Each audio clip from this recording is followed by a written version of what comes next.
Olá, sejam muito bem-vindos a mais um vídeo do canal da Elementar. Eu vou começar neste vídeo com vocês sobre tentativa discreta. Peço desculpas pela mesma roupa, gente, eu tirei o dia para gravar vídeo para vocês e eu não cometi o erro básico, né, de não mudar a roupa, mudar os estímulos para ficar um pouco diferente, então vai ser essa mesmo, tá? A ideia aqui, lembrando que a gente está dentro do Amor Azul, tá? Então esse vídeo é voltado para pais, então eu vou explicar sobre tentativa discreta para cuidadores, ok? Quem quiser saber mais sobre isso, tem vários cursos da Iluminar, os links estão aqui embaixo, vocês podem estar olhando, ok? Mas vamos lá. Então o que é essa tentativa discreta que vocês provavelmente já ouviram falar ou vão ouvir falar, porque é um dos procedimentos mais usados para realizar o ensino na análise do comportamento. Não é o único, tá? Não tenho problema nenhum com ele, mas é um dos mais usados, a gente usa muito. E aí eu vou explicar como funciona.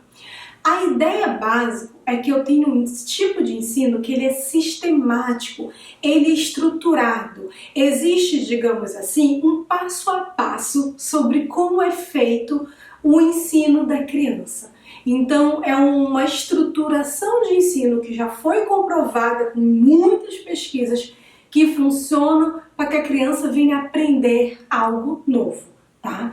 Eu posso usar a tentativa discreta para ensinar muita coisa mesmo, gente. Desde a criança aprender a imitar, a criança aprender a olhar, a cumprimentar, a fazer pergunta, responder pergunta, para ela aprender a fazer pedidos, enfim, a gente tem um campo vasto mesmo já de comprovação científica do uso da tentativa discreta, tá?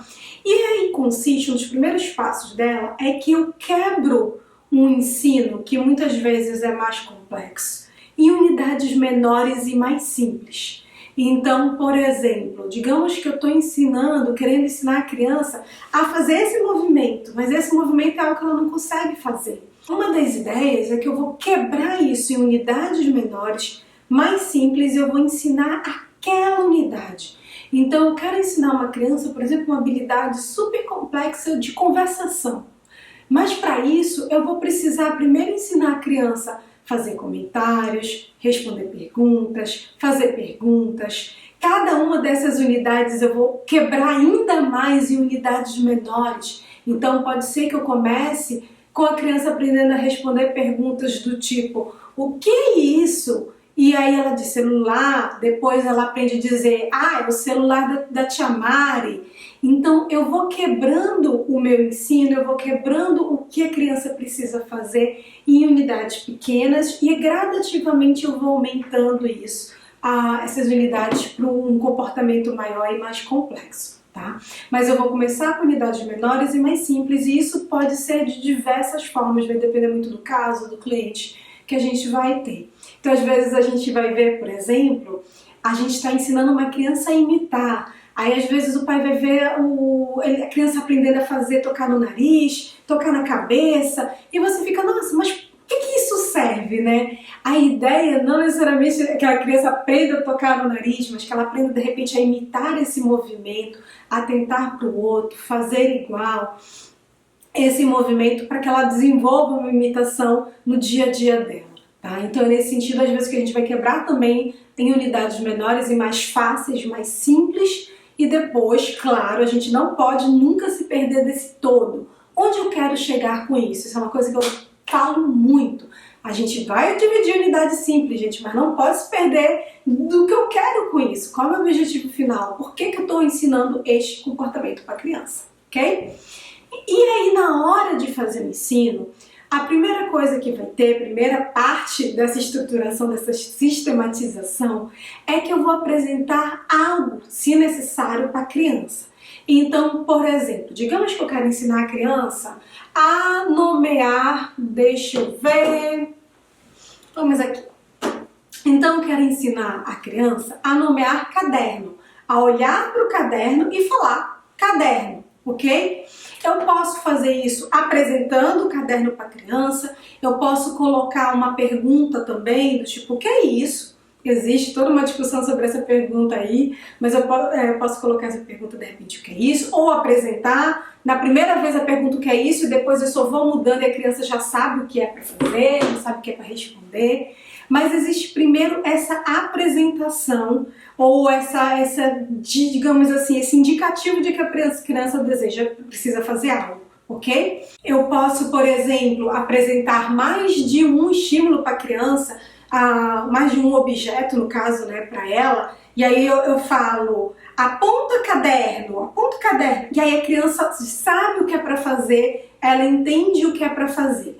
Então o início é, digamos assim, essa apresentação do que vai ser feito, essa apresentação do o que ela precisa fazer. Então eu vou dar uma instrução, ou eu vou dar algum indicativo, alguma coisa que sinaliza, que mostra para a criança o que é para ela fazer. E, gente, a criança precisa saber o que espera dela, tá? É o que a gente fala de que ela precisa entender a regra do jogo, ela precisa entender o que a gente espera dela, tá?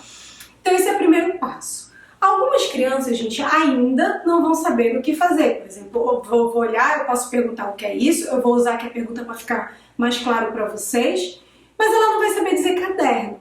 E aí entra um outro componente muito presente na tentativa discreta, que é a ajuda, né? Que alguns vão falar o prompt. Então eu vou, por exemplo, falar caderno, a criança repete caderno. Então essa minha fala caderno é a dica, né? Essa ajuda para a criança de como ela deve responder. Ou então eu tô aqui, pronto os dois, a criança não sabe, eu pego e começo a olhar em direção ao certo, eu coloco mais na frente o certo para a criança a responder. Isso tudo são formas de estar dando ajudas para que a criança acerte. Eu posso apontar, eu posso fazer ajuda, gente, de diversas formas. Se vocês tiverem interesse de saber sobre esses tipos de ajuda, deixe nos comentários para mim, eu posso gravar um vídeo para vocês sobre isso, tá bom? Mas a ideia é que essa ajuda, ela é temporária. Ela, depois do tempo, ela não vai mais existir. E aí existe toda uma forma da gente estar retirando essa ajuda gradativamente, tá? Mas a ideia é que ela é temporária. Depois dessa ajuda, eu tenho que fazer o quê? Tenho que esperar, né, gente? Um pouquinho para a criança falar. Tenho que dar, às vezes, 5 segundinhos, 3 segundinhos, esperar um pouco para que ela fale, né? Para que ela aponte o que eu pedi para ela apontar, para que ela fale o nome do caderno. Então, essa espera, digamos assim, vai ser um terceiro elemento aí. Um quarto elemento é a consequência, é o que acontece depois que a criança fala. Então, depois que ela aponta para o caderno, ou depois que ela fala caderno, lembra que o que acontece depois é essencial. Porque se o que acontece depois for algo muito legal, muito divertido, muito bacana, que a criança goste, que ela fique empolgada, que seja bom para ela, vou colocar aqui nesses termos, tá, gente? Essa consequência é bacana, legal, divertida, vai ter uma maior probabilidade de fazer com que ela faça de novo aquilo. Então, na hora que ela diz caderno, e a gente diz, nossa, caderno, lindo, né? Que legal, você acertou. E essa consequência vai aumentar, provavelmente, a chance de que depois, quando eu apresente de novo, ela fale caderno. Existem outras consequências que a gente vai trabalhar, uso de ficha, outro entrega de um brinquedo para a criança por um tempo, para ela brincar. Existem várias consequências, gente.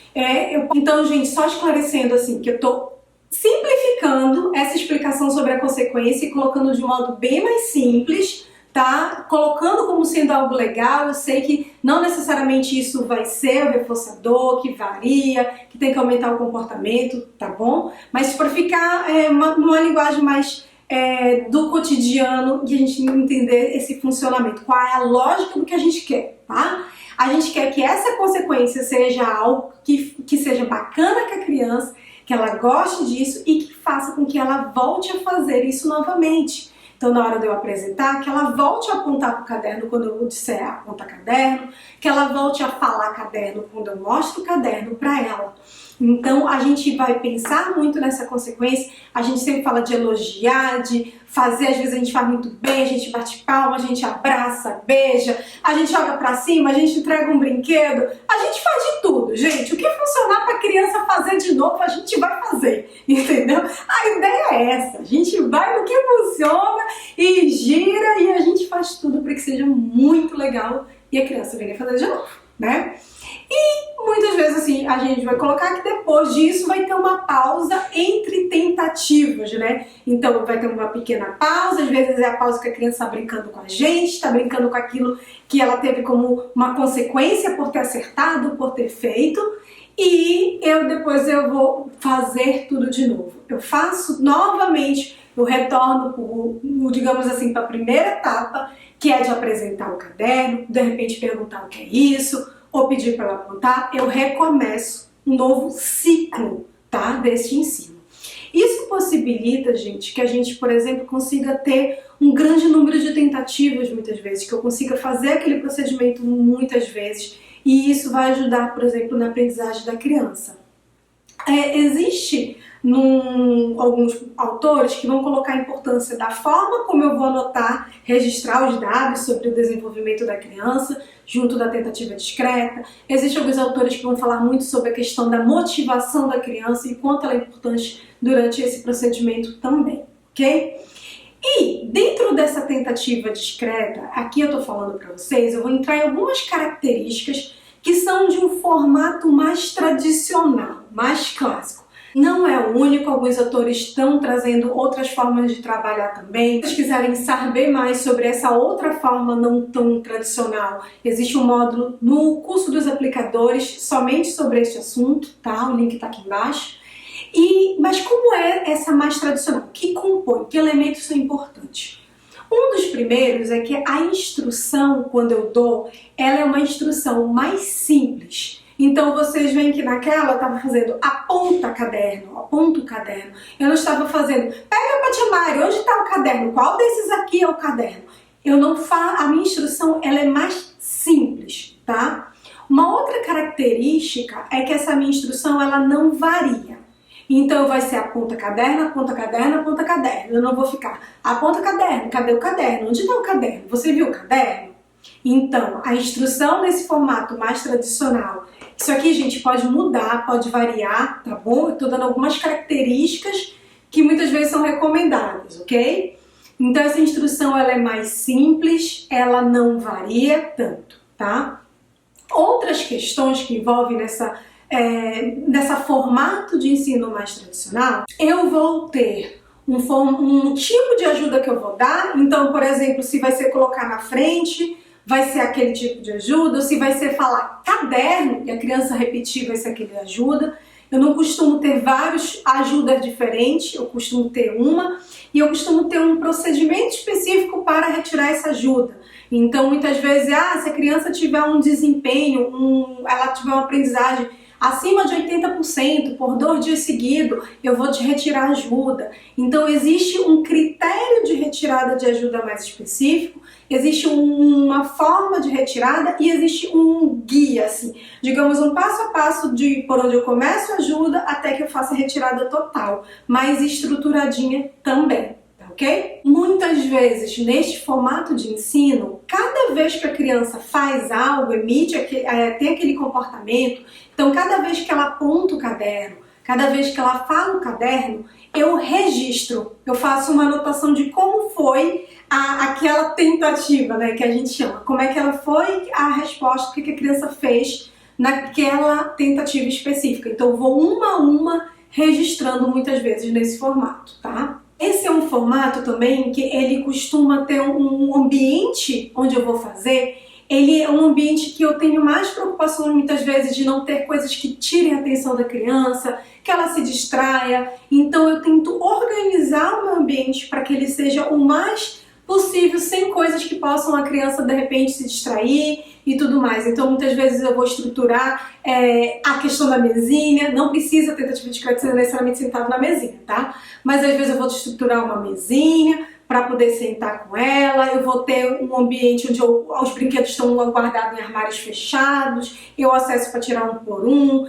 então eu tento controlar às vezes esse ambiente para ter o mínimo de distração possível. Tá? E eu vou ter critérios muito claros de como vai ser o formato de ensino até que a criança esteja, digamos assim, independente. Então eu vou ter muitos critérios que eu vou atingir. Tá? A gente tem uma preocupação também de usar diferentes estímulos. O que significa isso?